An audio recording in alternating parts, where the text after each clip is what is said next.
Ano ang, ano to? Best soil or fertilizers of flowering plants? Ang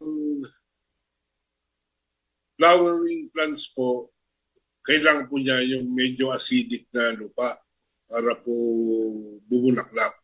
Mhm.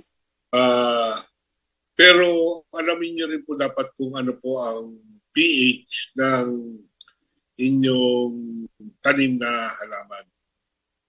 Kung ano Okay. po ang pH nyo, test nyo na lang po yung lupa ninyo. Kung medyo alkaline po siya na mataas pa po ang alkalinity niya, lagay kayo ng Mhm. ng acid. Katulad po ng, yung iba, suka lang ang nilalagay. Suka? Oo, Pwede kasi yan. suka acid eh. Okay. Ayan, tumutunog yung cellphone mo.